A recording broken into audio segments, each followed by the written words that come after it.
I bring you greetings from Denver. I want you to know I'm wearing my famous Africa shirt today that the generous folks in Nairobi sent me about a year ago. I came home one day and there was a big box full of goodies from the brothers and sisters in Kenya, and I was so grateful to receive those goods. And I just feel a real bond with all of you tonight. As we start working on another workshop. So thank you so much for being here. We are going to be joined by some of the brothers and sisters in Lagos, Nigeria, who I've been working with on this same topic, and they wanted just a little bit of further education. So they're going to be jumping in as time goes by today. So so I'm going to be presenting a PowerPoint in a few minutes, but I wanted to say a couple things as we get started. Number one is, as you know, we're talking about grief, and I'm really grateful that all of you are here today. It's a demonstration of your faith to take time out to learn how to help other people. And so I want to first of all just give God glory for the fact that you're here and that you made a decision to spend your time here. I know it's not easy. All of us have very difficult grief stories to share. I've already been sharing, some of you have already been sending me chat room messages about losses in your life. Some of your losses are very recent, and I just want you to know that I'm aware of that, and some of the things I say today may be difficult for you to hear. So if you need to at times turn off your video and take care of yourself, please do so. We want you to always take care of your own grief needs as well. So, but that being said, I'm also very grateful that you're here because you want to help other people in grief. You know, that's the thing. Do you remember when you became a Christian? Remember that? Do you remember how great that was? You became a Christian and God forgave your sins. And what did you want to do? You wanted to go out immediately and tell people about that. And grief is kind of the same way. When we find healing in grief, we often want to go out and help other people that are in grief. And so that's what tonight is about in many ways, is, you know, we're hopefully finding our own resolution in our own lives. And if we're not, we're willing to get into a group and get that resolution so that we can help other people. So tonight and tomorrow night, I've got a two-part series on training on the grief journey. And let me go ahead and share my screen. So again, my name is Tim Sumerlin. Thank you for the introduction. And I'm in Denver, Colorado. So it's 8:30 in the morning right over here. But I know you guys are at night. So I'm going to do a presentation on the grief journey. And this is a book that I wrote about 5 or 6, 7 years ago after my mom and dad passed away. It was very difficult for me to work through my own grief. And one of the ways I worked through my grief is to write a book on it, because I had been helped so much by so many different people that I felt like a book was in order. So the training that I do with you tonight is going to be focused around this book. And this is very important. When you lead your own grief groups, the people in your group must have this book to use, okay? It's kind of what we call plug and play. In other words, everybody has a book, and you as the grief group facilitator, you simply help people work through the group, through the book, I'm sorry. So you get the book. I've got a special situation at ipibooks.com. That's our ICOC kind of like publishers. They have offered this book on PDF for only $4. So we made it very affordable for everybody in Africa and India. So that's one thing. As we go through this lesson tonight, we're going to be referring to this book the whole time. Okay, I'm basically going to walk you through chapters of the book. So it's called The Grief Journey. Again, ipibooks.com. Look for Africa Grief Journey, and it'll be a PDF download that you can get. It's just too expensive for us to send physical books over to Africa right now. But this works very well, actually. So we're gonna have a two-part lesson. Tonight, I'm talking about the journey through grief. And these are the different lessons that you'll be teaching in your groups. And then tomorrow night, I'm going to do a lesson on just how to lead groups, generally how to lead these kind of groups. So tonight's about the actual content of the book that people will work through. And then tomorrow night is how to lead groups. If you do have questions, please be adding those or sending them to the brother so that we can answer those later on. Okay, let's get started. Oh, there's my family. I thought I should introduce my family to you guys. That's my little granddaughter, Elsa. She lives with us right now. So she's a real joy to be around. But those are my children and our little dog, and that's my wife, Jackie, in the background there. So I want to make sure I introduce myself. Okay, let's go ahead and get started.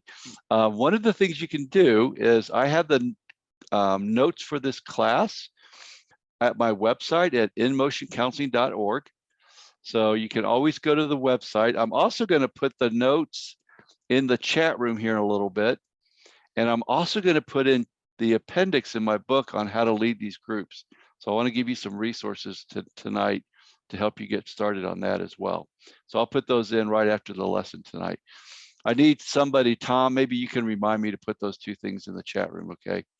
But if you want to, you can go to my website as well and get the class notes. And you can sign up for a weekly mental health blog that I send out every other week or so on mental health in the church setting. Okay, so let's go ahead and get started. Enough of that introduction stuff. So here's the thing, guys. I wrote a book because I lost my mom and dad. And they were very important people. As you know, your mom and dad are very important people to you. And they both passed away my mom died about 14 years ago and my dad about 10 years ago. And I just believe that God wants us to honor those who leave us. And it's very important that we realize that. You know, I put a verse down there. The only thing that counts is faith expressing itself through love, out of Galatians 5. You know, as we get this training going tonight, one of the things I want to remind you is that it takes great faith to lead these groups. In other words, this is a work of love for people. And as you know, when you're in grief and you're not being helped, it's very difficult, right? So so that's one thing I want to encourage you on is as you get trained tonight, I want you to consider leading these groups in your church. Maybe they'll be in your home, maybe they'll be at the church building, maybe you'll find a community center that can host you. These are wonderful groups for people to get help with in their grief. And this is great. They're great visitor bringers. You know, this is a wonderful way to serve your community by inviting people out to grief journey groups. Okay, it's a great way to share your faith. So anyways, I do this to honor my mom and dad. Okay, let's go ahead and get started. So why do we do stuff like this? Why do we jump into a grief group? What are you doing here at 8 o'clock or 6 o'clock at night in Nairobi, Kenya, at a grief seminar? Why would you do this? Well, the thing is, guys, either we deal with our grief or our grief deals with us. That's the thing about grief. You don't get to walk away from it. You don't get to ignore grief. Grief will stay with us until we do something about it. So that's why we do this, because as disciples, we want to be our very best for God. And one of the ways that we serve as disciples is we deal with our grief. In other words, we engage our grief. Grief disciples us. If we don't engage it, it will come after us. So so we do this because the nature of grief is that it comes after us. We've got to engage it. Why do we do this? Another reason why we do things like this is we want to resolve grief issues. You know, grief has a way of getting in our life and causing problems, as you know. So we have grief groups in the grief journey in order to resolve grief issues. We also do this because it teaches us how to be vulnerable.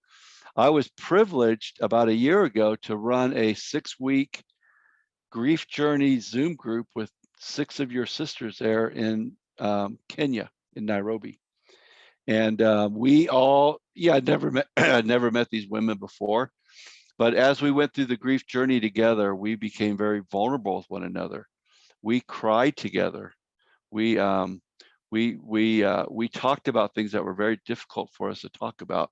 We learned vulnerability. You see, vulnerability is a key concept of being a Christian. Being vulnerable with your life is what Jesus did with his life, as we'll see in a moment. And actually, God himself is very vulnerable.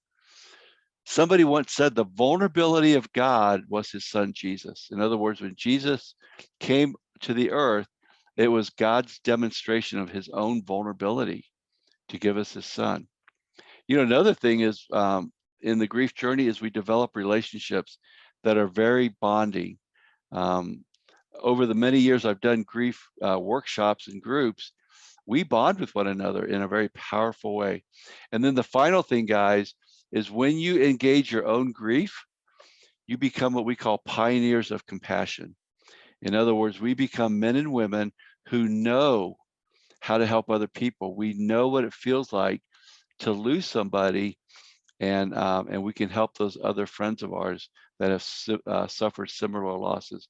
So we call those people pioneers of compassion. Okay, I want you to, well, we're going to skip this for right now. So let's just go ahead. I'm going to walk through the different chapters of my book.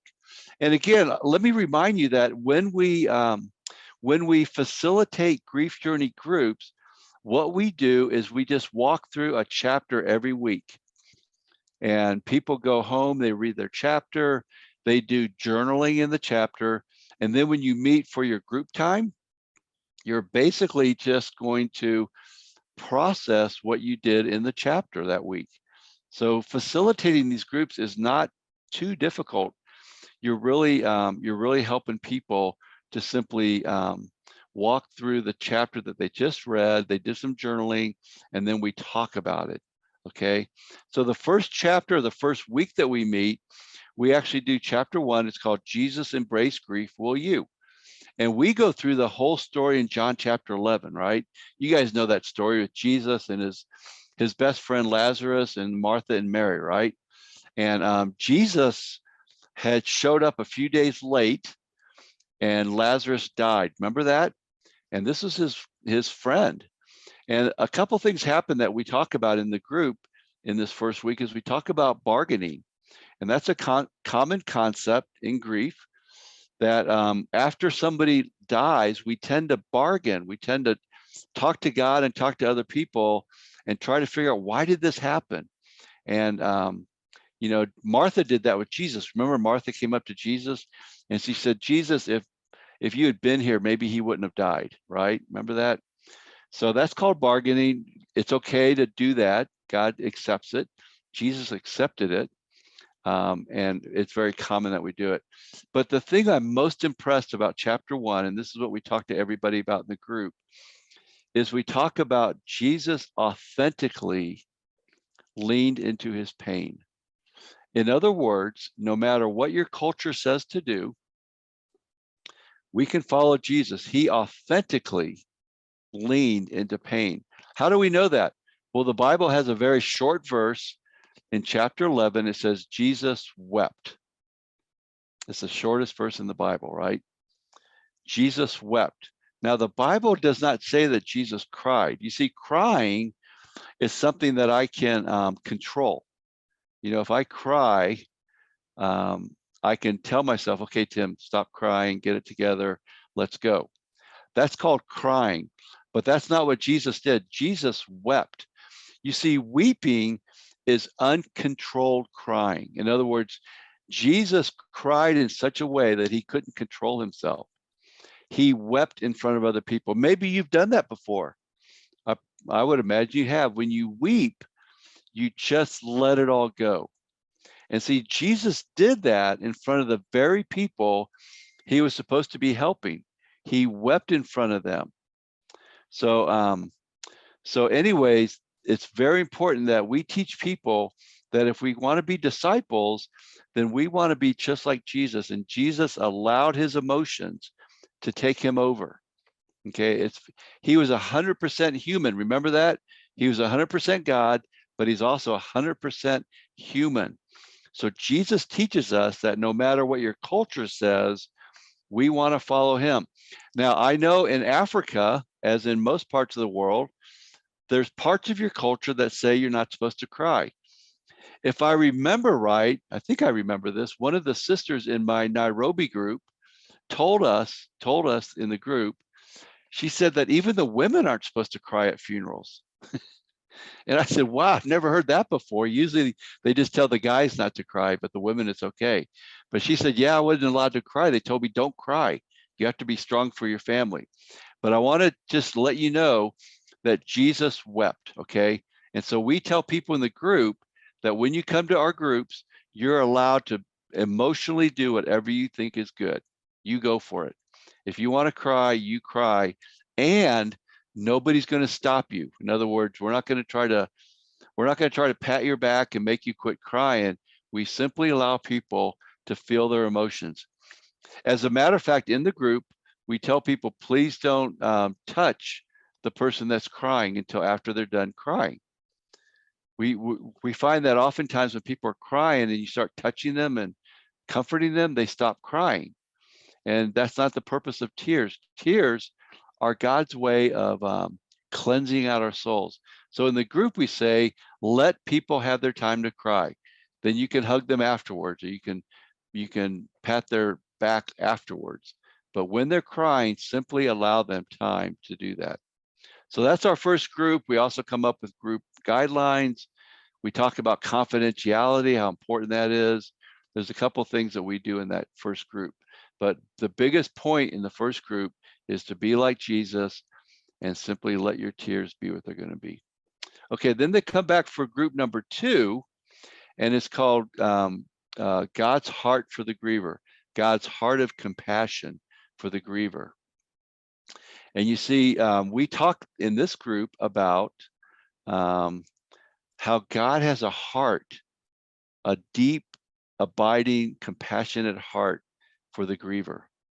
In other words, God takes care of the griever. We ask people, please go to God in your grief. It's okay. God's mysterious in many ways, and he's not going to explain everything to us, but we want to go to God. He's our number one source of comfort in our grief. And so God reveals himself in our grief. He's aware of the grief. It's very interesting, you guys, before I move on with this point, it's very interesting. If you've read the book of Job, you know, Job was a man who went through great amounts of grief, didn't he? He lost his livelihood. He lost all of his animals. He lost his job, his career. Then he lost all of his children. And his life got so bad that his wife came up to him once and she said, why don't you just curse God and die? I mean, that's about as bad as it gets, right? And then we know that God allowed Job about 35 chapters to complain. Most of the book of Job is about Job and his friends and all their questions and complaints. It's very interesting. But God gave them great latitude to do that. And see, God gives us the same latitude. In other words, when you go through grief, it's okay to question God. It doesn't offend God that we would question him. So we give people permission, obviously, that you are going to have questions for God oftentimes. And God wants to know your questions. He wants you to pour out your heart to him. Think about the book of Psalms. The book of Psalms, many of those Psalms are Psalms of lament, and where people pour their hearts out to God and they question God. And so Job did the same thing. You know, Job questioned God. And then when he was done questioning God, God said, okay, I've listened to you. I've got a few questions for you now. And then God spends about 3 chapters questioning Job. And basically God says, hey, I am who I am, okay? And I'm not going to tell you everything about grief. In other words, there's a great mystery that goes on in grief. And I find it fascinating, brothers and sisters, at the very end of the book of Job, it's really interesting. Job, after God spent 3 chapters questioning Job, Job said this. He said, you know what, God? He says, I've heard about you, but now I see you. And see, that's what happens in grief. When you engage God in grief, we often get to a point where we say, you know what? I've known about God, but because of the way he has comforted me and helped me, now I see him. You see, that's really important. Now I see God. And that's the goal of group number 2, is we want to get people on a pathway where they see God differently. They see a compassionate and loving God, a God who cares deeply for them and walks closely with them in their grief. And in this group, in this time together, everybody in the group shares about the day that they lost their loved one. Okay, that's the discussion question on this one, is what was it like for you on the day that you found out that your loved one passed away? And so this is a very emotional group. There's a lot of tears that happen. And this is a time where the group really bonds together in a great way. So that's week number 2 in the book. And then, whoops, I got to get to another thing here. Hold on a second. Uh-oh. Okay. Oh, I'm sorry. Let me get back to where I was here before. Okay. And then in group number 3, okay, week number 3, everybody reads chapter 3 at home and they journal, and we come together and we talk about our friends, family, and grief. In other words, we talk about how has your grief gone with your social group around you? Like, how do we manage our grief socially? So group number 3 is all about social grief. And I use this proverb, Proverbs chapter 25, verse 20. This is very interesting. It says, like one who takes away a garment on a cold day, or like pouring vinegar on an open wound, is one who sings songs to a heavy heart. Think about that for a second. When you try to help somebody with a heavy heart by singing a song to them, it's like taking their jacket off on a cold day, or like pouring vinegar into a wound. You see, here's the problem, and this is what we talk about in group number 3, is we talk about we are trying to fix people's grief. Have you ever tried to do that before? You ever tried to fix somebody else's grief? It's really hard to do. You can't do it, as a matter of fact. In my counseling office, oftentimes I have people come in for grief problems, and the first thing I tell them is, I am sorry, but I cannot fix your grief. In other words, we don't get to fix one another's grief. It's impossible. There's other things we can help people fix, but we don't get to fix grief.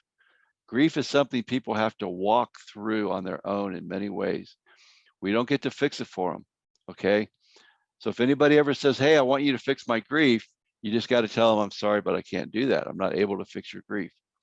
So how do we fix people's grief? Here's the things we do. We try to do things like we say nothing. In other words, we just act like nothing happened, right? And that doesn't help people at all. We think that might help, but it doesn't. Maybe we'll say things like, you were lucky. I had a brother once tell me that. He asked me, how old was your mom when she died? And I said, she was 82 years old. And he goes, oh, you were lucky. You had her for a long time. You guys, that doesn't help anybody, okay? This is not a good one to say. My mom could have been 182 years old, and it would still hurt when she died. So we don't do that one either. Here's another one. We'll say things like, you should be over this by now. You know, it's been a whole month or something. And we'll tell people, you should be over this problem by now. Come on, get back to it. Be a disciple. That's what we say. But that's not good. That's trying to fix their grief, and it doesn't help them. As a matter of fact, when you say things like, you should be over this by now, you make their grief worse. In other words, you're piling guilt on top of their grief. So don't say that. Here's another one. Don't feel bad. Usually we say this because we feel bad, and we don't want to feel bad so we tell the griever, don't feel bad. That's not a good one. Here's some more. I know how you feel. Actually, that's not true. You don't know how somebody feels because you didn't lose the person that they lost. Maybe you know a little bit about how they feel, but this doesn't help people, generally speaking. So don't say, I know how you feel. Time heals wounds. We'll say that. Hey, just give it some more time. You'll be okay. Actually, that's not true. Time by itself does not heal wounds. Time with a grief process can heal wounds, but there has to be grieving process in the middle of it. Time by itself doesn't heal wounds. They'll say, that reminds me. That reminds me of the day my dog died, or something like that. That doesn't help people. And then finally, one of the worst things we can do is we play what I call theologian. In other words, we throw down really big, huge concepts about God and grief that may not be true. And we somehow think like we'll say something to the person about God, and that's going to solve everything. So be careful not to play theologian. All right. Here's what Paul says to do. Paul says simply to mourn with those who mourn. Romans chapter 12, verse 15. Paul says when you're trying to help somebody in grief, just being together with them and mourning with them is very important. So it's okay to cry with your friend who's in grief.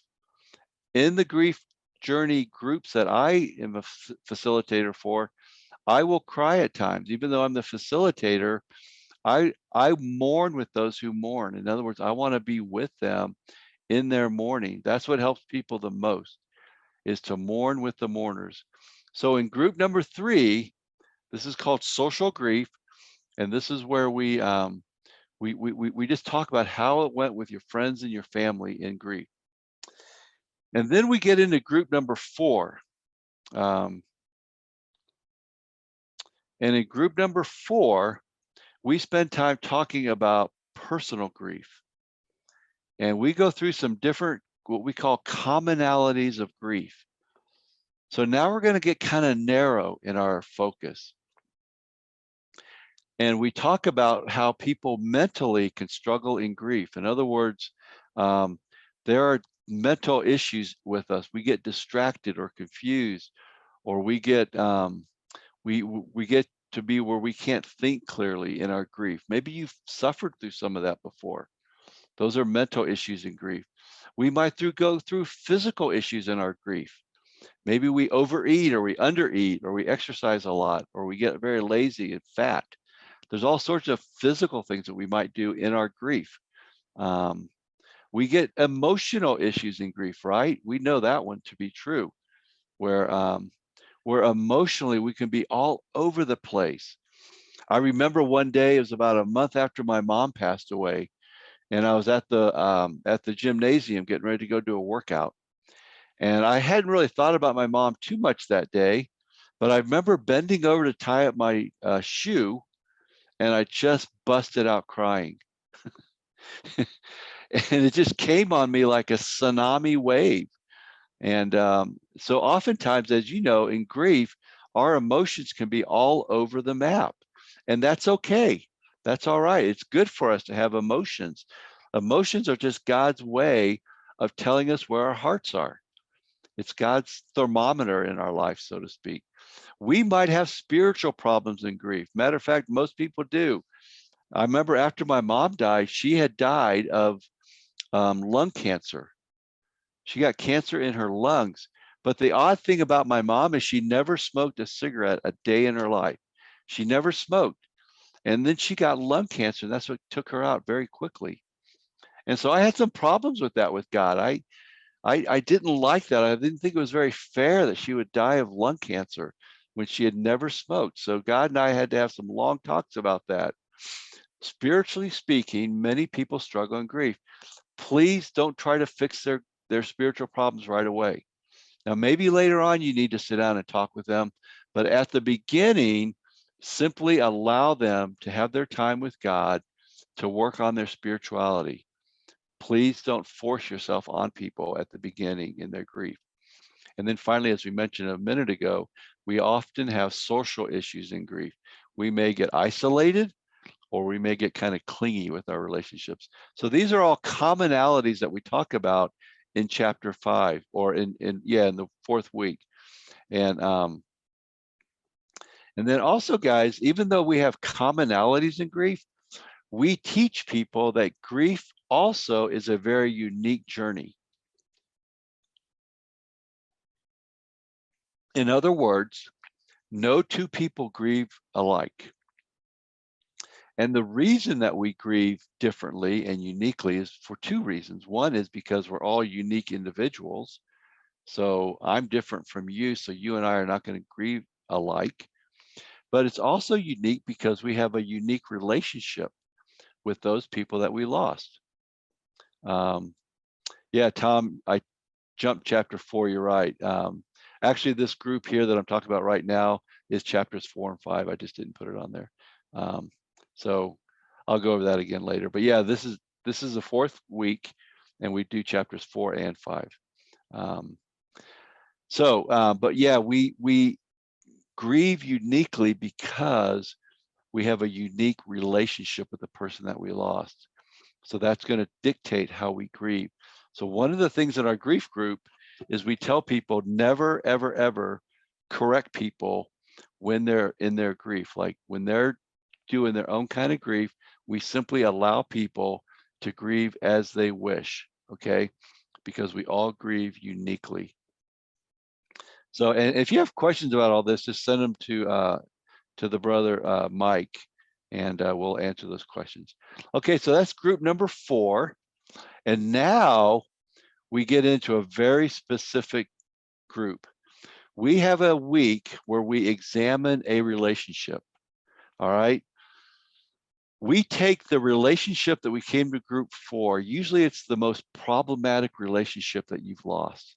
In other words, it's the one that maybe hurts the most or is the most recent. But we take a relationship that we felt like was the most problematic one.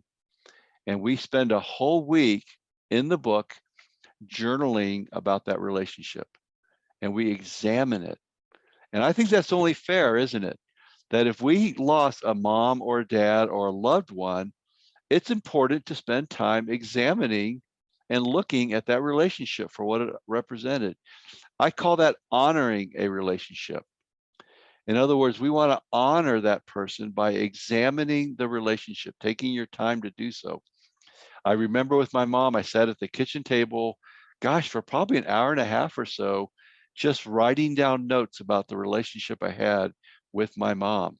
And here's what we do. We ask people to honor it by writing down about the important events in the relationship. We want people to write about the highs and the lows of that relationship, the ups and the downs, the goods and the bads. That's very important that we do this. So with my mom, I wrote about things like, my mom was a very nurturing woman, and she really helped me a lot. My mom was very sacrificial. She paid for much of my college tuition. There's just so much that my mom did for me. So I wrote all the highs. She came out to my wedding when I got married to my wife, and she was just so generous to me. But then we also had some low parts of our relationship. My mom, she never liked the church that I went to. She thought I was a little bit foolish to be a Christian. And so we never resolved that problem in our life. We never talked about that very much. And it was just one of those unsaid things in our life.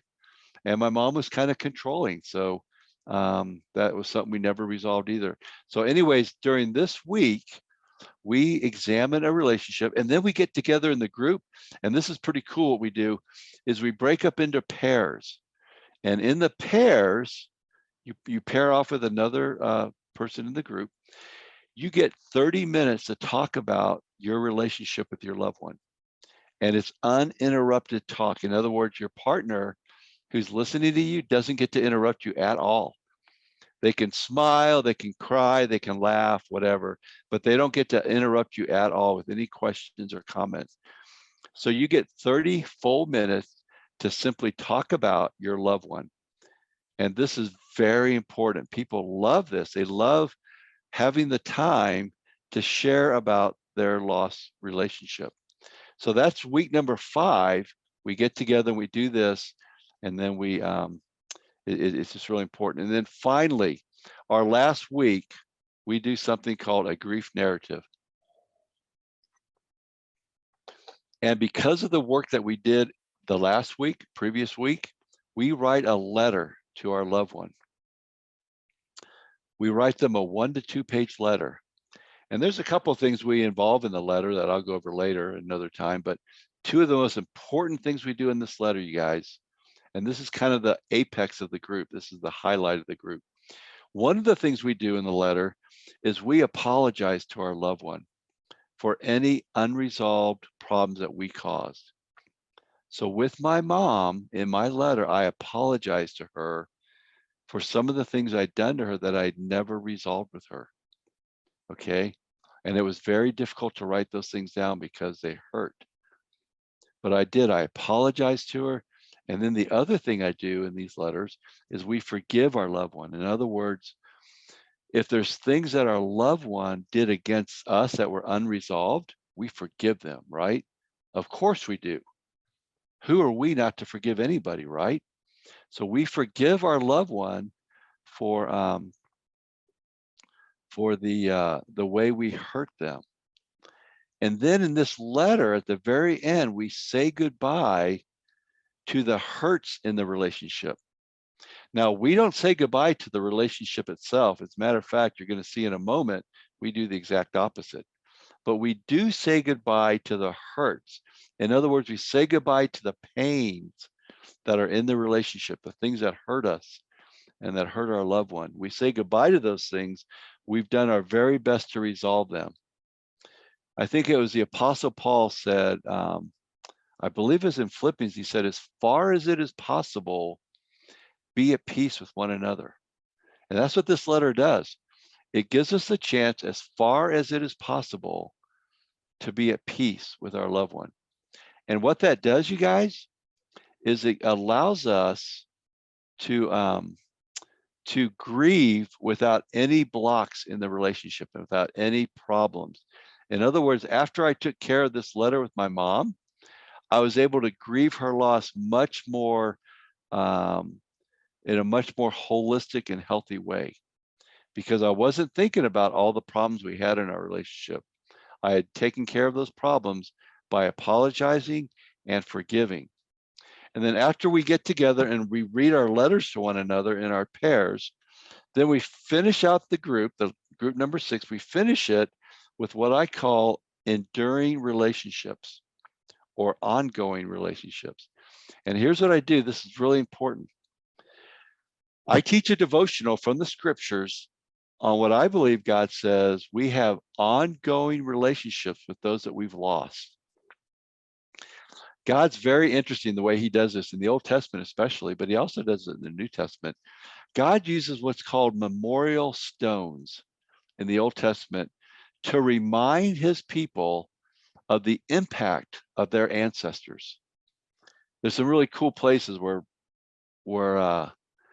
God says, hey, pile up a bunch of rocks by the river, and every time you walk past those rocks, I want you to remember the 12 tribes of Israel and their impact in your life. There's this one time where he told Aaron, the high priest, he said, whenever you go into the inner room to talk to me, put on a jacket, this one jacket. It's kind of like one of your beautiful African shirts, but it's even more ornate than that. And he said, on that jacket, I want you to put stones, memorial stones, across your heart whenever you make decisions for the people. And those stones, he said, I want you to write on them the 12 tribes of Israel. You see, God was telling his people that were still alive, he said, when you make decisions of the heart, I want you to think about the people that went before you. So I thought that's a great concept, and we should do that. So God does it by doing memorials and rituals. And that's how God gets us to remember people who have already passed on, is we have what's called memorials and rituals. And a memorial is simply something that you construct that helps you remember people. So if you look at the picture on the PowerPoint right now, you'll see a picture of my mom and dad. You'll see a picture of, or you'll see their ashes, those 2 little vials, those are their ashes. And then a couple other mementos on the piano. That's my memorial to my mom and dad. In other words, that's what I look at every day to remember them. And Even sometimes I'll take I have a 2-year-old granddaughter. I'll walk her over there and talk to her about her great grandma and great grandpa. That's a memorial.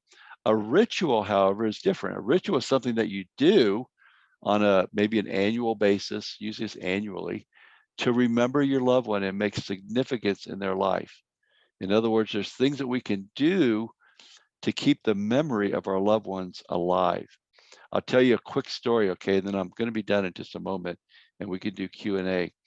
But a ritual for me with my dad, okay? My dad died on January 1st, 2011. So it'll be 10 years ago next month. January 1st, 2011, he died in his home, and all of the boys were there.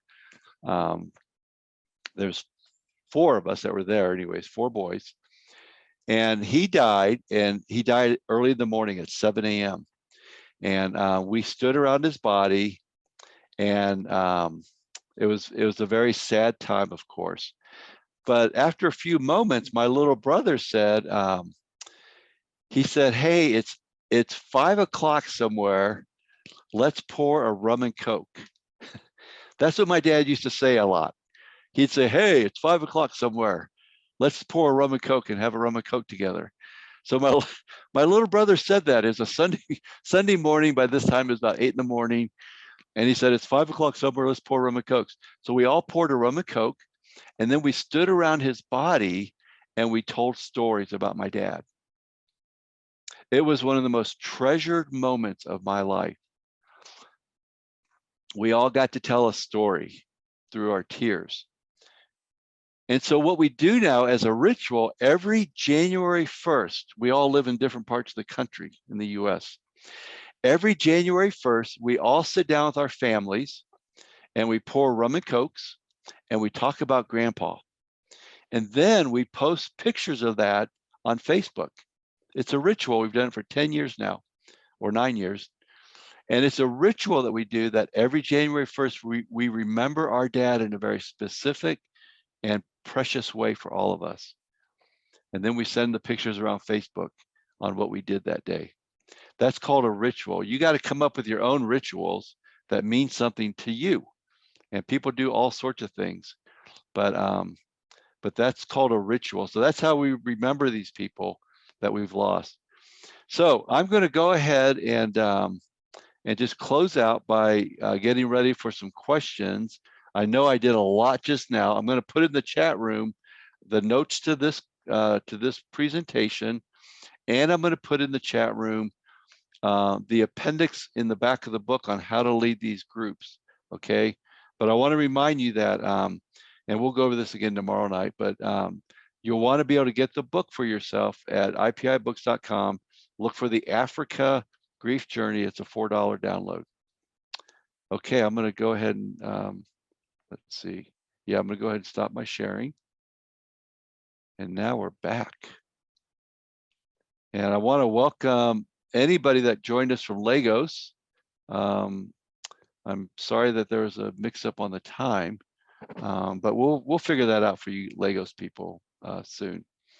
So as I'm putting in the chat room these 2 documents, I'm going to turn it over to Mike or Tom, and we'll get the questions going here in a moment.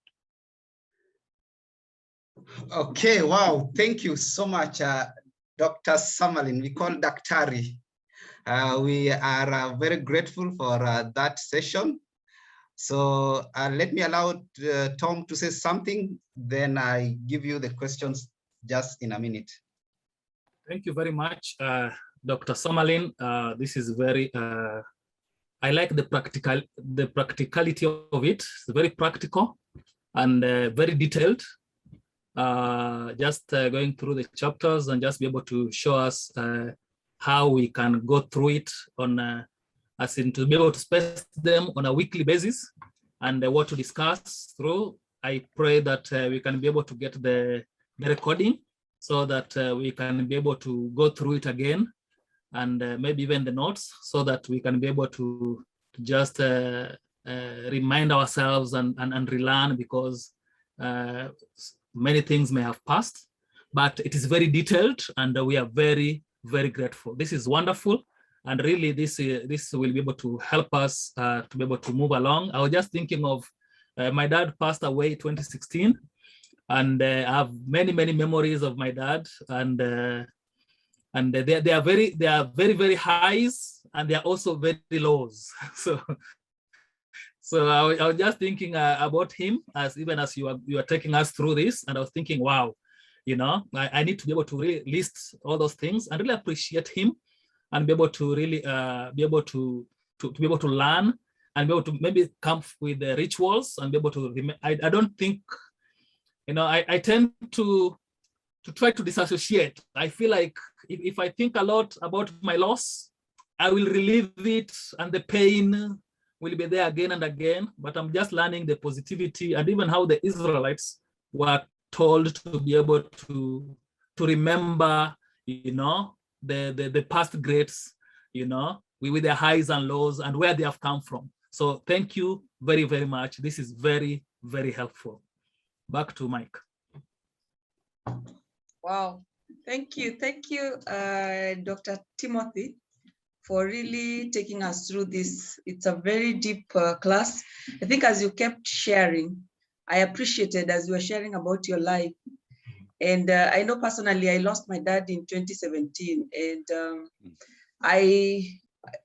first of all, we are 6 of us. We are 6 siblings. And it was shocking to see how each one of us dealt with the loss. And I remember at some point, I was feeling like one of my sisters was not mourning well, because she didn't cry. Actually, and she said she doesn't want to cry, and she's not ever going to cry, because she wants to remain with a good memory of her father.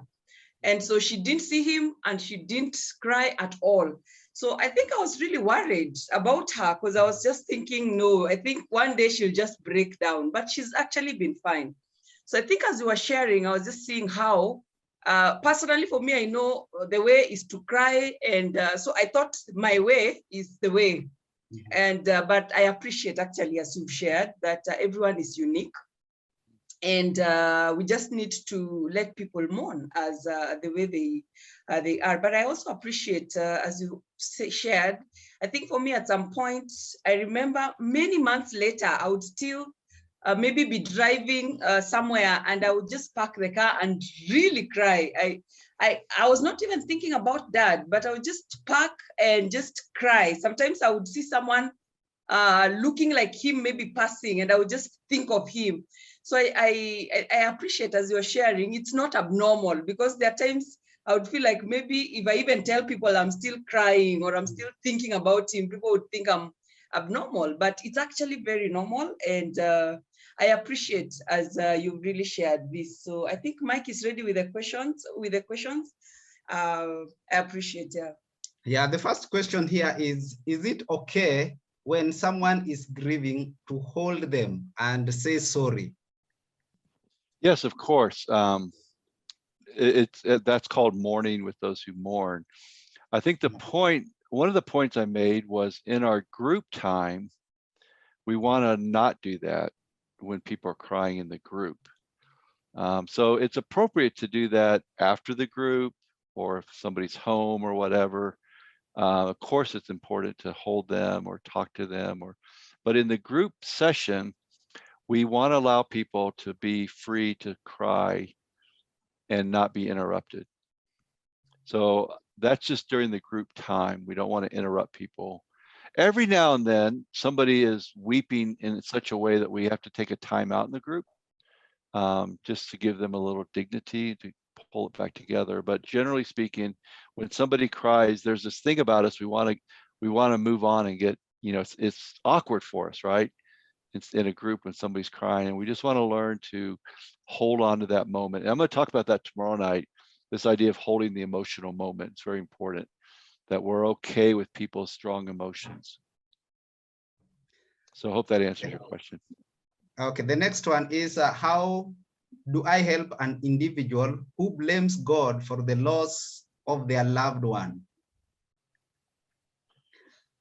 Well, first of all, it's not bad to blame God, because God's in charge, right? So it's normal that somebody like I had a problem with God when my mother died. I thought it was very unfair that she had lung cancer. She died a horrible death of lung cancer. Most of the time people have lung cancers because they smoke cigarettes, right? But she never smoked. So I had a horrible problem about that. And it was really important for me to spend the time I needed to talk to God about it. And so we tell people that it's okay to question God. It's good to question God. God wants you to question him. The book of Psalms is full of questions that people have about God. If you read Psalm, it's really interesting. Let me share this. Read Psalm 77. It's very interesting. We just had 3 weeks ago, we had a young man in our church, a 15-year-old boy was killed. He was hit by a car on Halloween night and he was killed instantly. And the next night after it happened, we all got together for a candlelight vigil where everybody gets together. And the brother that led the vigil, the evangelist, he pulled Psalm 77 out. And so this is a big public outdoor thing. And he basically prayed through Psalm 77. And here's what Psalm 77 does. It's very interesting to me. At the beginning of the psalm, the psalmist is like, God, where are you? Where are you in my pain? Where's your mercy? I don't find it here. He was really angry at God at the beginning.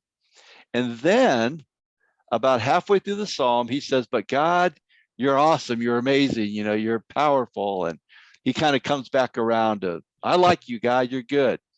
And then at the very end, though, it says, you know what, God, even though you're good,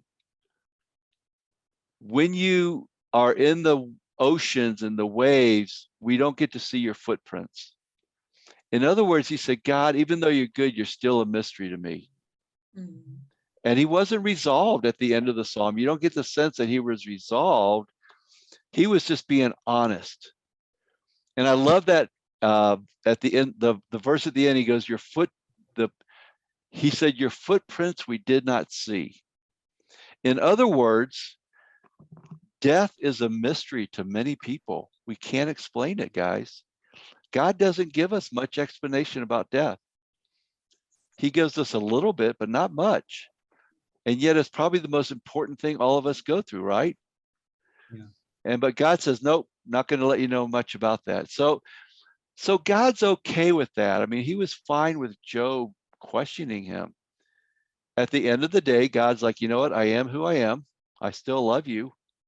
And I want you to love me back. And that's where I came back around to, was after I questioned God and I had a complaint with God, that allowed me to come back around and say, God, I love you and you're so good to me. Thank you. But I had to go through that other part first. You cannot just tell people, hey, get over it. People have to go through this with God. Good question. Thank you. The other one is, what do you do when the person that is grieving is becoming wild and a danger to the rest, wanting to fight? Wanting to fight? Like physically fight? Yeah, I guess. Oh, well, that's not good. There are times in grief where people go, I call it going off the rails or getting off track, where they start doing some really bad things, right? Maybe, sometimes people go back to their old addictions. Like they might indulge in pornography, or they might go out and get drunk, or fight, be violent. Obviously, in the book, I use this idea that we all need a truth teller in our life. So it's good to be a brother and a sister to those that are really hurting like that, and to help guide them away from those bad behaviors, because they're not going to help anybody. And so we still want to do that. We had a tragedy here in Colorado back in the summertime where two young boys, young adults, 19 and 20, they were brothers and they died of a drug overdose, both of them on the same night. And it was just devastating. And the next night, a bunch of the boys in the church got together and they were obviously very hurt. And the evangelist called me up and said, what do? I want to tell these guys that you know, they're questioning God right now. And I said, at this point, just let them do it, because it was right at the beginning, right? I said, later on, after a week or so, maybe you could sit down and start talking to them more about it. But when people are in there right at the beginning of grief, just let them be that way. Now, obviously, again, if they're going to hurt somebody or if they're doing something harmful to themselves, we do want to help them, obviously.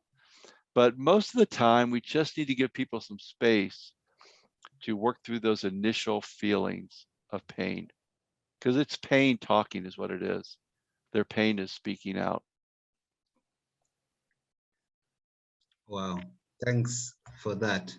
The other one is saying, it seems like as a leader of a grieving journey group, you may need to be vulnerable as well with a certain grief. Does it mean one needs to have gone through such to do a good job? That's a great question. And we're going to talk about this tomorrow night at depth. First of all, we don't call them group leaders anymore. We try to use the word facilitator. And one of the points I'm going to make tomorrow is when you facilitate these groups, it's much, much different than you do in church, like a Bible talk or a family group or house church, whatever you call those. It's much different. In other words, we're not really leading people, we're facilitating, we're guiding, we're walking alongside somebody. So that's one difference that I'll talk about tomorrow night. It helps a lot that you would have gone through your own grief journey. And so sometimes people that want to facilitate groups, the first group they facilitate, I encourage them to keep it rather small and for them to do their own grief during that group as well. So I've done that before myself. I've led a group, but also was working through a grief situation on my own. So yeah, it's really important that at some level you've kind of done your own work on this as well. And you can do it when you do your first group. You can choose somebody that you want to grieve. And all you got to do as the group facilitator is be a week or two ahead of everybody else. So I'll explain more about that tomorrow night. Okay, thank you.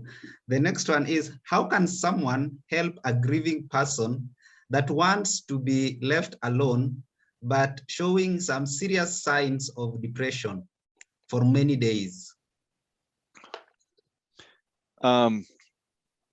If it's many days, it doesn't concern me at all. I would expect somebody to be depressed for many days. That does not. As a matter of fact, that's probably a good sign. Depression like that is a normal human element of our lives. And when you lose somebody very special to you, it doesn't surprise me that you just want to be by yourself and be alone. That's the way I was.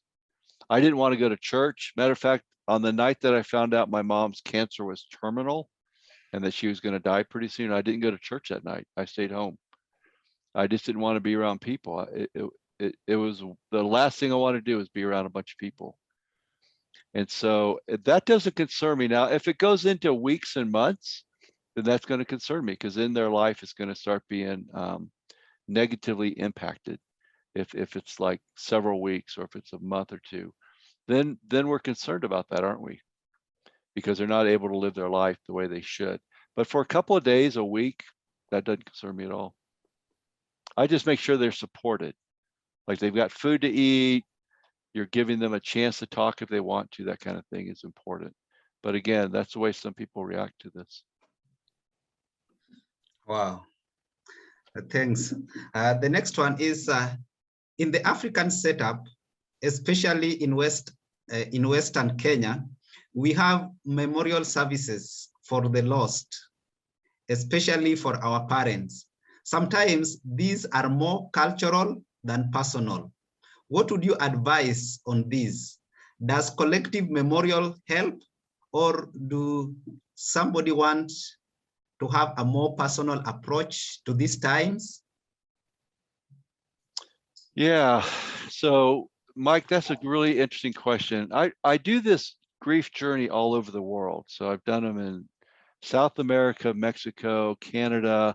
I've done this in Asia, India, Africa, Europe, all over the world. Every country has different cultural norms that are very important for their people. So here's what I tell people. If your cultural norms are helpful to you and they're not unbiblical, then you should do them. You should do what your culture says to do, as long as it's not unbiblical and as long as it's helpful to you. The one cultural norm that I do push against is this one about you're not allowed to cry. And I push against that because for Christians, our number one thing is we want to be like Jesus, right? And so Jesus is above all culture. So if Jesus wept, then I'm saying it's okay to cry, even if your culture says don't do it. If Jesus cried, then you should cry too, if you want to. So that's the one cultural norm that I kind of like push against because of how Jesus pushed against it as well.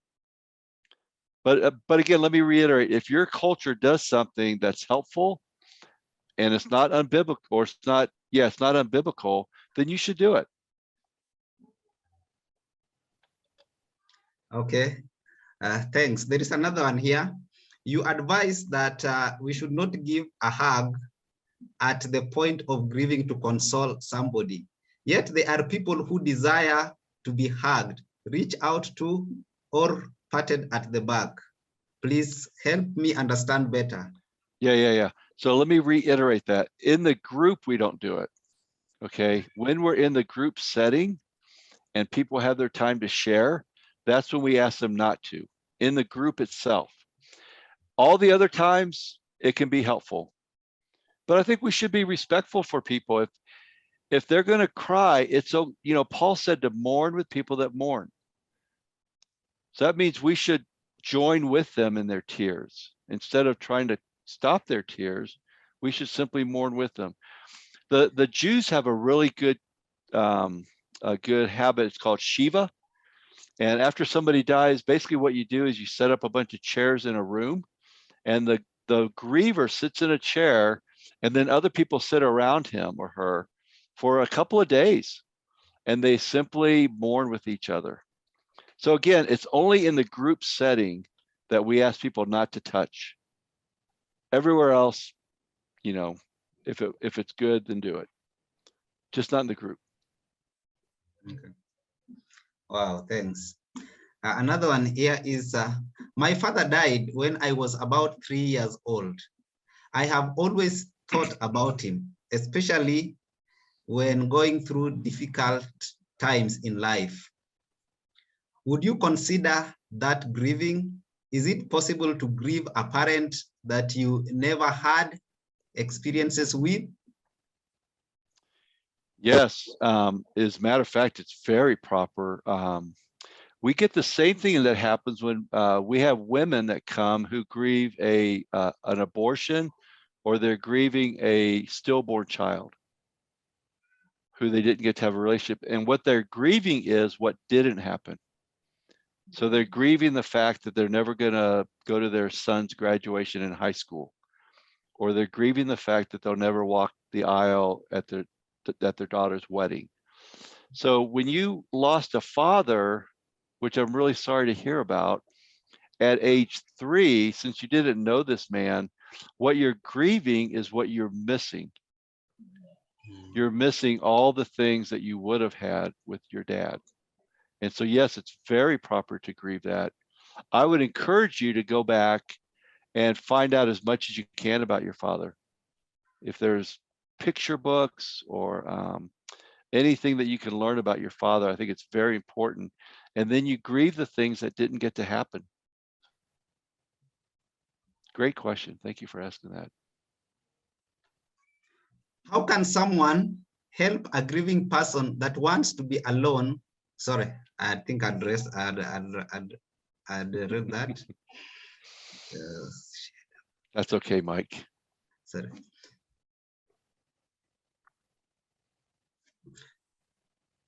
You shared about having to cry sometimes while facilitating a grieving session.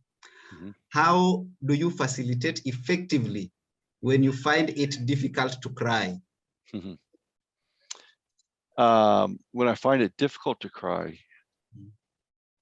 like how do I facilitate it when I'm crying? How do you facilitate effectively when you find it difficult to cry? As in, I think it's good to cry to be with the person, but sometimes you don't want to cry, or this facilitator finds it hard to cry. Okay. Yet he thinks crying maybe would be the best thing to do during that session. Well, here's the thing, guys. Crying is something that's authentically done. You can't make yourself cry, or you don't want to make yourself cry. You don't want to be somebody that you're not. So I'm just saying that I give myself permission to cry if I do. When I'm facilitating, even when I cry, I don't weep, or I don't lose myself. I stay very present with my ability to lead the group. I'm just giving people permission if they think if it happens, it happens. But you don't want to make yourself cry. That's not very genuine. I'm a big believer in what's called authenticity and genuineness. If it's there, it's there. Let it be. Jesus was very authentic in his emotions. He didn't plan them out. He didn't, he just let them be whatever they're going to be. I love that about him. Wow, thanks. Is it possible to grieve someone who is not dead? Yes. Oh, by the way, I want to remind everybody, in the chat room, I put both the Appendix E, which is in the back of the book on how to lead a group. I put that document in there, and then I also put a PDF of the PowerPoint in there. So if you want to go in the chat room and look, you can pull those off onto your laptop or your whatever, save them somewhere. And I'll do it again tomorrow night as well. Okay, ask me that question one more time. I forgot what it was already. Okay, there's a few more. No, there was one you just asked, and I didn't answer it. Oh, I ask again? Yeah. Ask again. Is it possible to grieve someone who is not dead? Yeah, of course. Thank you. It's called anticipatory grief. When my mother died, she had had cancer for about 4 months. And pretty quickly, we knew that she was going to die from it. There was no treatment for it. So it's called anticipatory grief. In other words, we're anticipating the grief. We're anticipating, and it's very common to do that. Of course, you would anticipate. So in one way, it was a blessing for me because I was able to be with her and say some things that I wanted to say to her. And I was getting prepared for it. It's funny though, even though you know it's going to happen, when it does happen, it's still devastating. It didn't help me to feel any better. You know what I'm saying? Like the fact that I had 4 months preparation time, the day she died was still very devastating to me. So it doesn't help the pain to go down, but maybe it does help us to get ready more and to do some things that might be useful in the relationship. Okay, I'll combine these two because they seem related. Somebody is asking, how about grieving a parent who is not dead but has moved on to another family and wants nothing to do with you, and they are not picking your calls? When we talk about grief, is it limited only to the loved one, or also it includes losing a job, divorce, etc.? Yeah. Very good. So, is the first part of the question is, their loved one who's moved on to a different family and doesn't really want much to do with them. There's going to be a loss there in different ways. And I think you need to acknowledge that, especially as they're living, you need to acknowledge that and do your very best, as Jesus said, to be at peace with each other. So as they're alive, still make those efforts to acknowledge who that person is. The second part of your question is very important. Let me make this point here. The second part was, what about like when you lose a pet, or you lose a dream, or you lose your job, or divorce, things like that? Somebody once said that all life is loss. In other words, if you look at your life, there's a lot of things you lose, right? You lose your health. I'm starting to lose my health. I don't get to do what I used to do, right? I'm 64 years old and I'm losing my health. I'm losing my purpose sometimes. There's all sorts of things we lose. I lost a very valuable pet a couple years ago. I have a basset hound named Brewski, and he was my favorite dog I've ever owned in my life, and he died. We all have losses. So what we tell people is this: honor each loss for what it represents to you. Don't compare your losses. This was interesting. When my dog Brewski died, I felt horrible. I had that really raw feeling in my gut. And I remember thinking, like, Tim, it was a dog. Why are you feeling the same way you felt about your mom? Because I felt the same way, right? When my mom died, I had a really bad feeling in my gut for a couple of days. And then I realized, like, I don't need to compare my dog to my mom, right? You don't want to compare the two. You just want to honor each loss for what it represents. My dog represented a very important loss to me. And so I grieved my loss of a dog appropriately, whatever it meant to me. I don't have to compare my losses to other losses. Take each one for what it represents. Okay, so there is another question here. Some cultures in Kenya, some families hire professional mourners. Professional mourners are people who are hired to come and cry to help with the grieving, especially before the burial. Do you think this is helpful? You know what? I go back to my thing before. If it's helpful to you guys, it doesn't seem like it's unbiblical. As a matter of fact, I think when Jesus went to raise a little 12-year-old girl, I think they had professional mourners in the Bible there. I believe. So I don't see anything unbiblical about that. If it works in your culture, then I think you should do it. I don't think we do that in the United States, but we're just one culture here. But if it works for you, go for it. I hope you don't pay them too much. or if you do, why don't you hire me to come over? I'll come over and cry for you. But maybe it's a good thing. I'll say this: in the United States, when I've gone to Black funerals, the Black brothers and sisters, they do a much better job of crying. And at the funeral, oftentimes you'll see somebody fall off their chair into the aisle and cry very loudly. And for me, that's kind of helpful. Like, it puts me in I don't know, maybe a better state of mind for what's happening. So I appreciate it myself. I think sometimes us white people are just way too controlled, and we call it being sterile. You know what that means? Like sterile, like you're just like cut and dry. I think white people are generally, like me, are just too much like that. When I was at my mom's funeral, there's 4 boys sitting in the pew in the church, 4 of us boys, all brothers. Nobody was crying.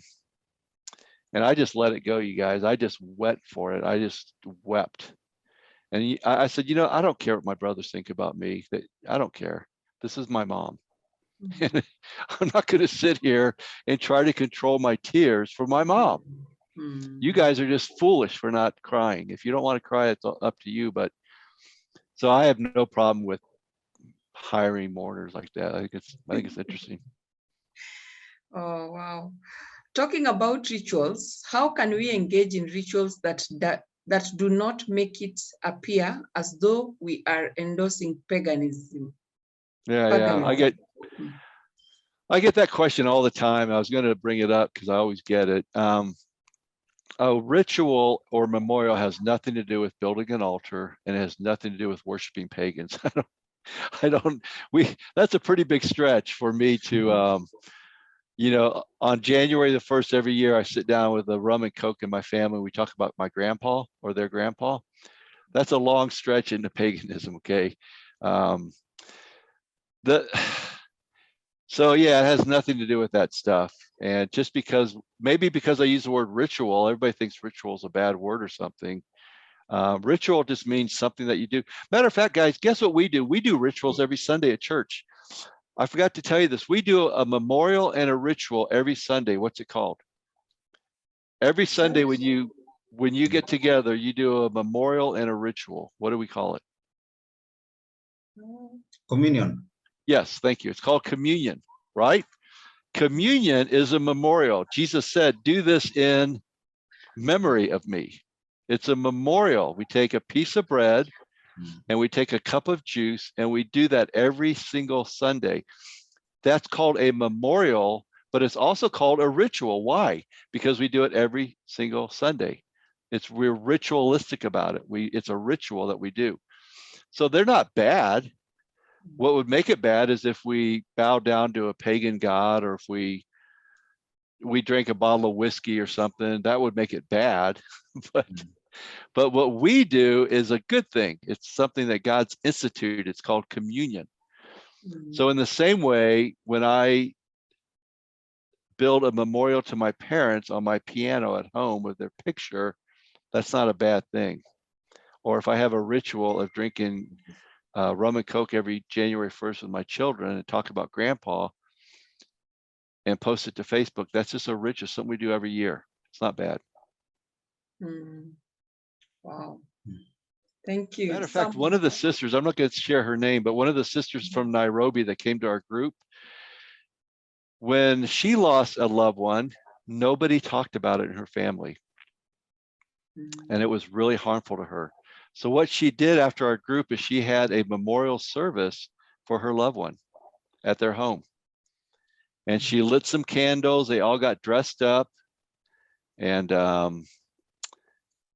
she sent me all these pictures of it. And it was just wonderful the way that she finally honored this loved one of hers who nobody wanted to talk about. Everybody wanted to sweep it under the rug. And she even wrote a poem about this person. So it brought her great meaning. When everybody else told her, just leave it alone, move on in your life, quit talking about it, she finally did something about it, and it really helped her a ton. And it helped her family quite a bit. And then she sent me all these pictures. It was really good.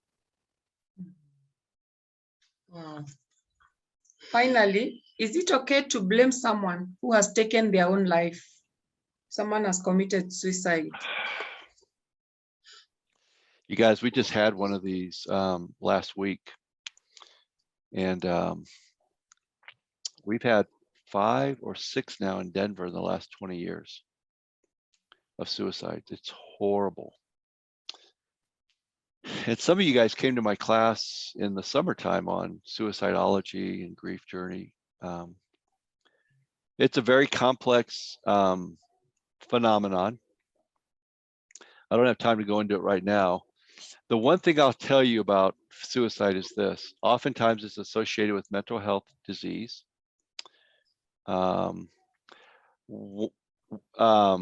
We had a suicide in our church several years ago of a young man who was 19. And at the funeral, about 400 people came to the funeral. Our evangelist, John Lusk, stood up and he said, I want to ask you guys something. He said, a lot of us are judging this family right now. We're judging the young man that killed himself, and we're judging his family. And then he said, I want to ask you a question. How many of you have enjoyed the compassion of God in your life? And everybody raised their hand. He said, yes, of course, all of us have enjoyed God's compassion. Then he asked this question. He goes, why won't you give that compassion to the family? And it changed my life, you guys. It changed my life, that instead of judgment, I want to have compassion for people. I'm not a judge for people. I hate suicide. My best friend killed himself in high school. I hate it. But after it's happened, my job is compassion and not judgment. And I'll let God judge the thing. That's up to God. I'm not God, so I'm not going to judge it. I'm just going to have compassion on people that are still here. And I even have compassion on the person that killed himself. I don't like it. This brother that killed himself last week, it was horrible. And I don't know why he did it. I really don't. But my job is to have compassion, not judgment. Wow. Thank you for that. How best do I handle a situation where I tend to withdraw from one who does not understand my grief, to hide and grieve alone? Well, that's hard because here's the thing. Let me explain that. There's two words that we use interchangeably. We use the word grief and we use the word mourning. Grief is what we do in our own bodies, in our own mind, our own heart, our own head. So when my mom died, my grief was all about me, okay, and what I was doing. Mourning, on the other hand, is when I grieve socially. In other words, mourning is what we do with each other. And so each of those has an important part of the grief process. What I do with myself is really important, but also how I handle other people. I would say this, that not everybody that was close to me knew how to help me. As a matter of fact, some of my best friends were not helpful at all. They just weren't. They did that whole fixing grief thing, like, oh, it'll be okay, Tim, or you know, just move on and get over it kind of stuff. That didn't help me at all. I hated it. But they're still my best friends. They're still friends of mine. They just weren't very good at helping me in grief. So I distanced myself from them for a while. I didn't go to those people for help. Now they're still my friends. They're still my brothers and my sisters, and I love them. They just weren't very good at helping me in grief. So I found people that helped me. I found brothers, especially brothers who had lost moms before me. And I asked them, what was it like for you? I want to know what it's like. And they were super helpful to me. But the other people weren't very helpful, so I just didn't go to them for help with grief. It doesn't mean they're bad people or something like that. It just means they're not very good with grieving. And that's one of the things, guys, I want to say about these groups that I want you to lead is when your whole church starts doing more of this, you're going to have a much more loving church. In Denver, we've done grief groups for over 10 years now. We always have grief groups in our church every year. And our church is more loving because of it. The people in our church that have gone through their own grief journeys are much more loving people. And so our church over time has become much more loving. We know how to help non-Christians that are grieving. I'm telling you guys, these grief groups are wonderful for visitors. We've had many, many visitors come to these groups, and they're so grateful for that. As a matter of fact, the group we had going before the pandemic started, we had more visitors than we had Christians there. So, so if you want your church to grow and love, this is one of the ways you can do it.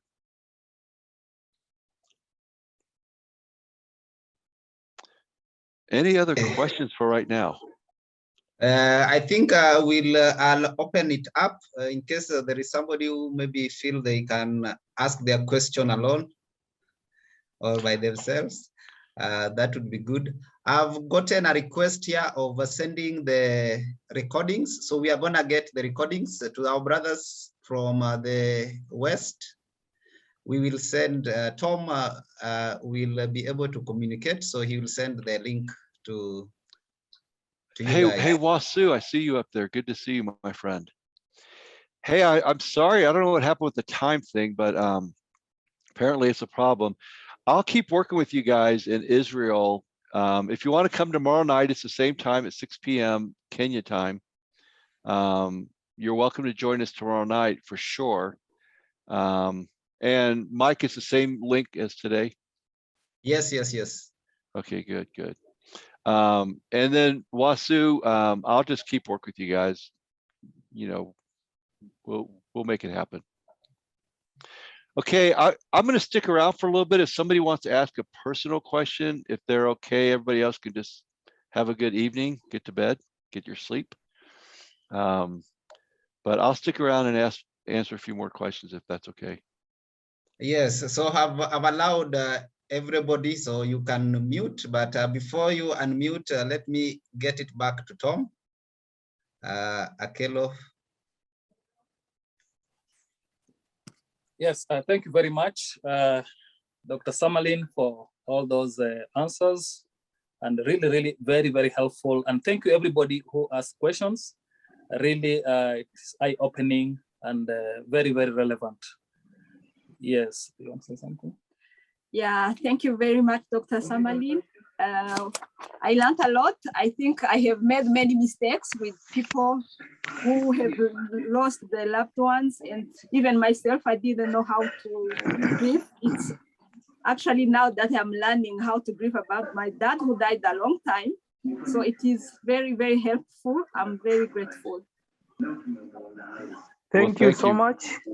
Thank you, guys. And tomorrow night, we'll jump into how to lead these groups most effectively. It'll be a really good time together. Thank you, Dr. Sumerlin. My question was on the chat. I think it was not read. Is that Amika? No, I'm Francis Kitetu. My question is Emeka, that I want to ask my own Go question ahead. too. I ask. Can I go Yes, ahead? go ahead. Go ahead and ask. That is Emeka from Lagos, Nigeria. Yes. Oh, I've got it. Is it okay Doctor? to tell someone that God is always right? Is that the one?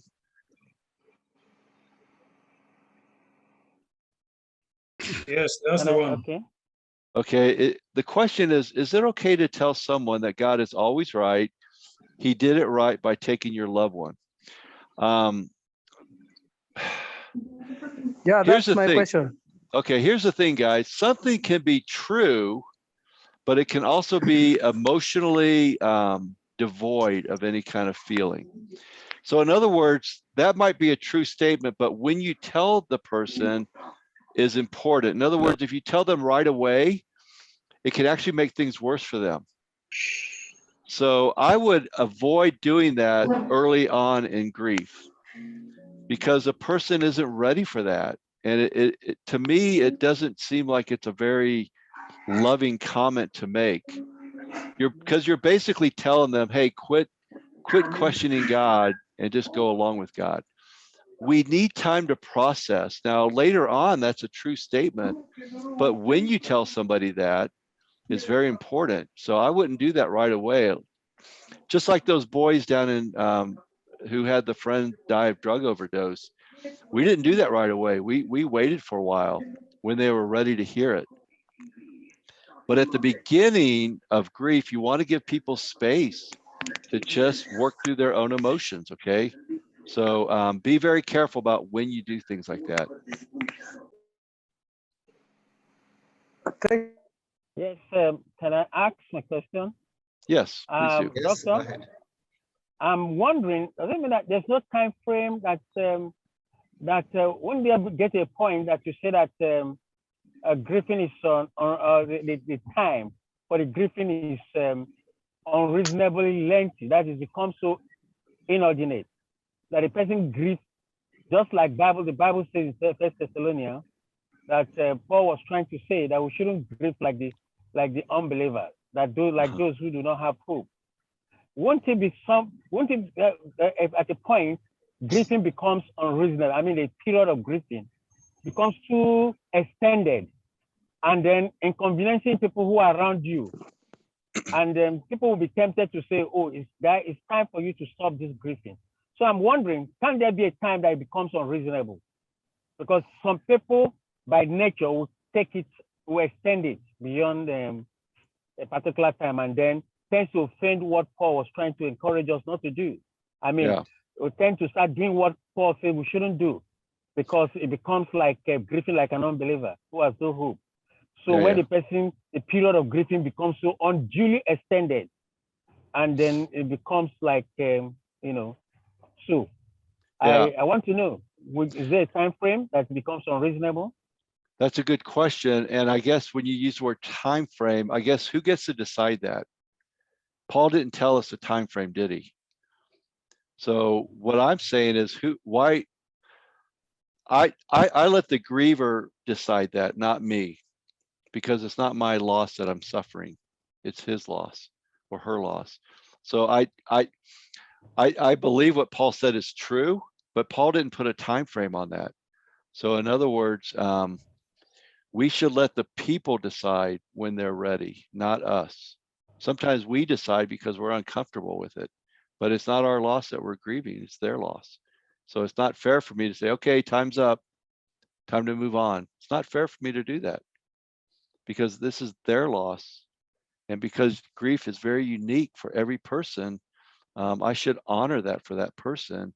That doesn't mean I shouldn't guide them or support them or help them or talk to them. Of course, all that's important to help guide people through grief. That's why we even have grief group itself. You know, grief group is a way for people to work through their grief. But for me to stand off on the side and say, okay, time's up, it's been a month or it's been 2 months or a year, that's not fair for them.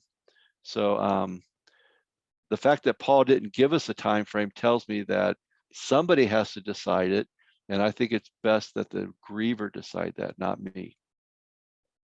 I hope that helps. Okay, thank you. Mr. Francis Kitetu, you can go ahead and ask your question. I think his question has been answered already.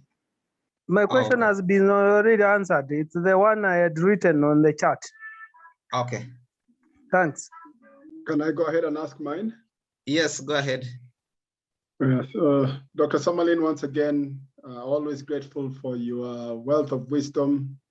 Every time you share, I feel like we need a triple portion of the Holy Spirit to help those who are grieving and to facilitate and just not lead. Because like the question Emeka asked, I think I've been guilty of that. Feeling like, okay, how long, Lord, will this grieving go on? Can't we accept that the loss happened and move on? But I guess the wisdom to understand that it's not my loss is key. So that brings me to my question, because I was at, we were at a church event many years ago, and one of the teenagers drowned as I watched, and I couldn't help him. I couldn't jump into the water. Several other teens did, and we had to get them out of the lake because we didn't want to lose more than one child. So it was really tough. But every time I look back, it's really, really difficult to have closure, so to speak. The parents, I've spoken to them, they're not ready to move beyond the pain. And so every time I think about it, I'm like, okay, so how do I help? How do I help them, you know, in this journey so that we get to the point where we accept that that was God's will, as difficult as it was. But at the same time, every time I see the age mates of that young man who by now should have finished campus, maybe would have a job and was a very bright young man.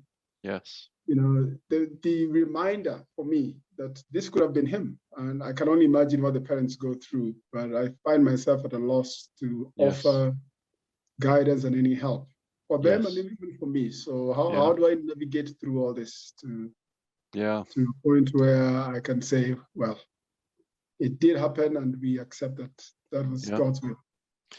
Yeah, Richard, thank you for asking that. And I've heard about that story. A few of you guys even wrote about it in the grief class that I taught last summer. And it's such a devastating and difficult story to listen to. And it may be a story that goes on for a long, long time because of who this young man was, the way that he died, the fact that so many people saw it.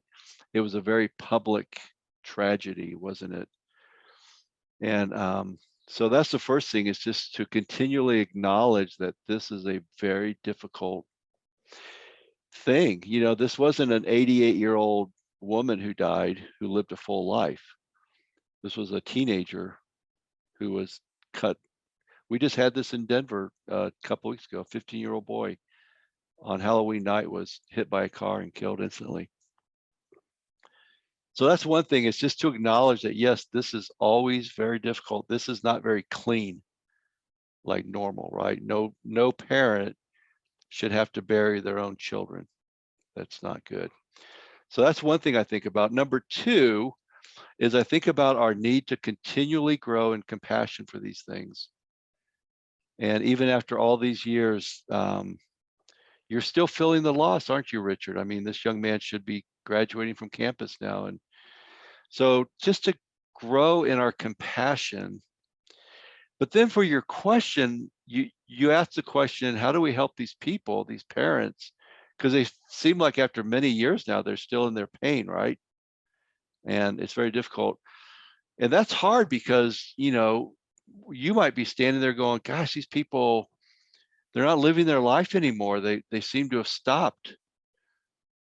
The one thing I could suggest is getting them to talk more and more about it, is becoming a better and better listener, and just getting them to talk through their feelings and talk through, you know, maybe getting them to talk through some of the Psalms together. You know, some of those Psalms of lament, like Psalm 77 is a really good one, to maybe sit down with them with Psalm 77. And it's really good because at the beginning, it is where they are, right? I don't like this, God. Where's your mercy? How did you let this happen? That's what the beginning of the Psalm's all about. And then the psalmist goes into, but God, you're amazing. You're good. You're great. You're powerful. And then at the end, it's all about mystery. Like, God, you're just not going to tell us, are you? You know, you're just not going to let us know why this happened. And that's really important for people to come to grips with in this area, is that God just doesn't, in one way, God doesn't give us closure. That's one of the things that I keep going to God for, is, to me, I get closer to God because I don't know. And I need him because I don't know. I don't have the answers. Sometimes in the Western world, we always want answers to everything. And God's like, you're not going to get an answer on this one. Maybe not till you come to heaven to see me. You know. And so I think there's a mystery of God that we need to honor and recognize, that God just doesn't tell us, but we can still love him and trust him. Even in that time, we can still trust him. And that's hard, guys. I mean, you can't, in a way, you can't preach that to people. And they've got to preach it to themselves. And you're just gonna have to trust. So you can guide them in that way. But at the end of the day, they've got to come up with this on their own. This is not something you could make them do. And we pray with people, we read the Psalms together.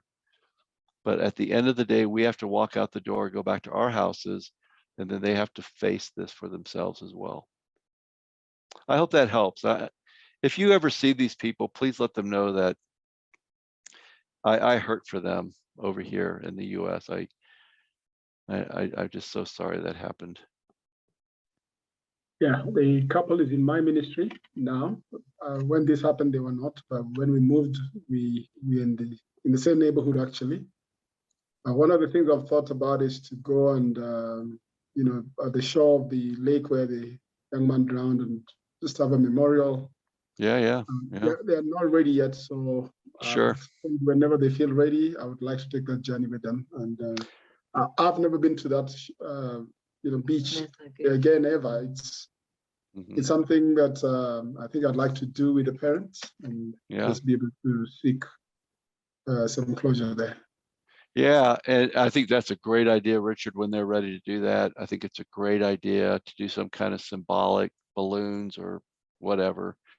The other thing I just thought about, though, a good conversational question is, what keeps you loving God now after all these years? Why are you still coming to church? Like, what is it about God that keeps you in this ball game like that?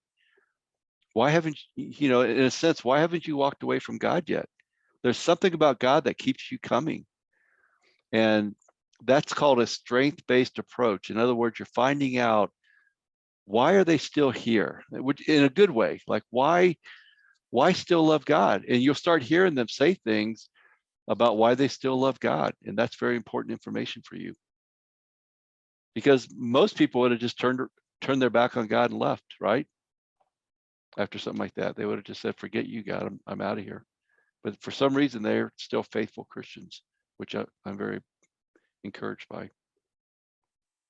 Thank you for asking that, Richard. I appreciate it. And thank you for your work with them. It's not, let me just say this too, guys, this is not easy work. This isn't like sitting down studying the Bible with somebody, okay? You know how you got your Bible studies and you know exactly what Bible verse to turn to, and you know, you walk them through the whole thing, right? This isn't like that. This is a lot more painful, and you don't quite know where to go next. As the person who's trying to help other people, this is a lot more difficult in some ways than leading somebody to Christ, because you just don't know what's coming up next. There's no, in a sense, there's no end game. When you study the Bible with people, there's an end game. It's called baptism, right? But then you got discipling after that. But this one doesn't have like a clean thing at the end. This is hard work.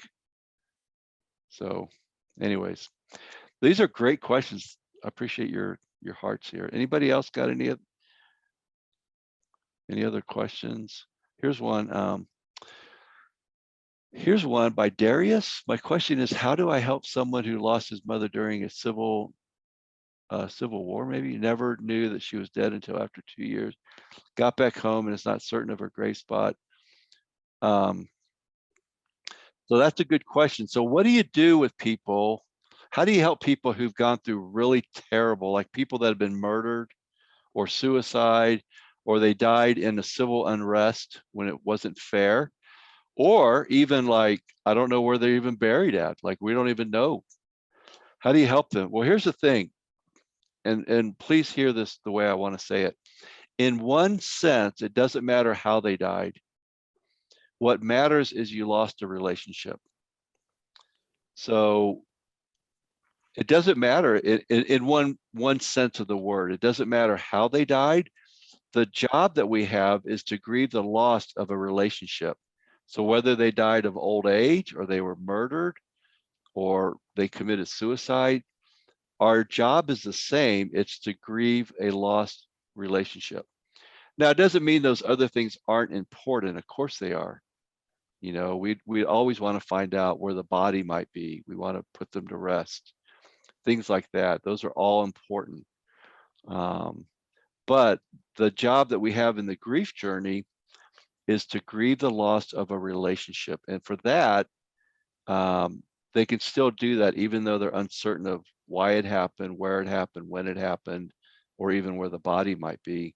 They still have a relationship that they have to grieve, just like everybody else. So I hope that helps with that one. That's hard. Here's another question. How can one help someone who is taken to an addiction as a result of his grieving or her grieving? Yeah, that's a really good question.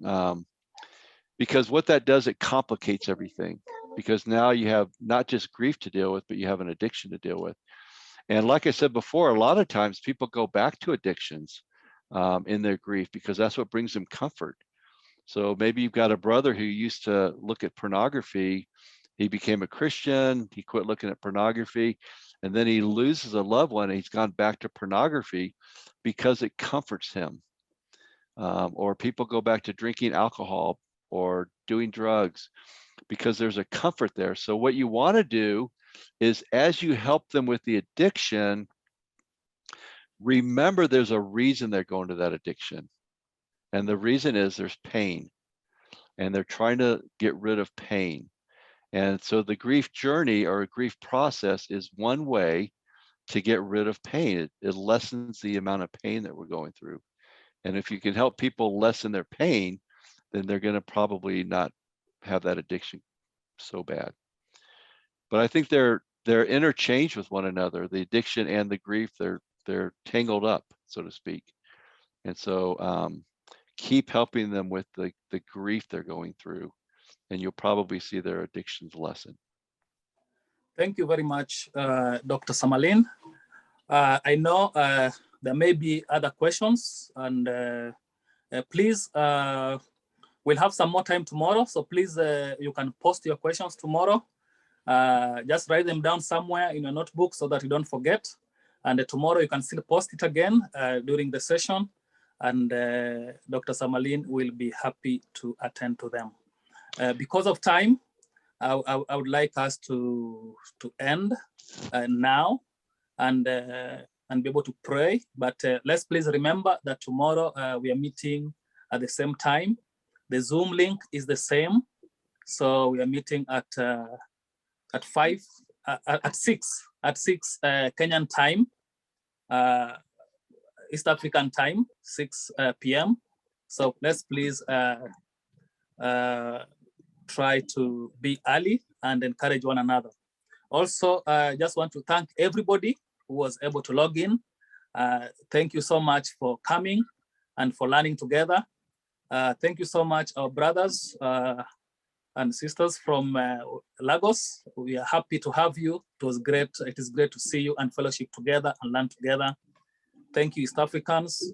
And finally, thank you, Dr. Sumerlin. Let's please go to God in prayer and we can fellowship and live at as we wish. Mr. Wasil, your hand is raised. Yes, I just because I came in a bit late and I'm very sorry about that. Thank you very much, Dr. Sumerlin. Thank you so much, East Africa, for having us with you. I know we are starting. We've done this and we're trying to set up a group, and Dr. Sumerlin in his generosity, encouraged us to join. So very glad to be here, and we're very excited. So the timing will be corrected on our platform. But I want to please the video, if we can have it, and also the Dr. Sumerlin, what you sent out, we're not able to get it, but you can put it on our platform, in the Lagos platform, and then we can have it there. Just to say that, Thank you very much. Thank you too. Let's go to God in prayer. Father, we thank you so much for this opportunity to be able to learn. We are very grateful, Almighty Father, for the wealth of knowledge and the sacrifice of our brother, Dr. Sumerlin. We are grateful, Almighty Father, that we can learn on how to handle grief and how to be able to help people, even ourselves, as we go through the journey of grief. We pray, the loving Father, that what we have learned will be something that will be very helpful, will be able to help us to be able to get strong and draw closer to you, even as we face grief of different kinds in our lives. We also pray, Almighty God, that it will also be a tool that will help us be able to reach out to many and help many and bring healing, just as Jesus brought healing to many in his ministry. We pray, the loving Father, that as we go to rest in the evening, we pray, the loving God, that you'll be able to be with us. You'll strengthen us and help us to have a great tomorrow and be able to meet again and learn together again. How we pray that this will be very fruitful and will be able to help us to advance your kingdom in a great way. It's always great to be able to grow, to be able to have more abilities and be able to be stronger and able to help many, so that we can be able to just together see your hand in an awesome way. We love you so much. We adore you so much. We pray all this, believing and trusting in the name of Jesus Christ. Amen.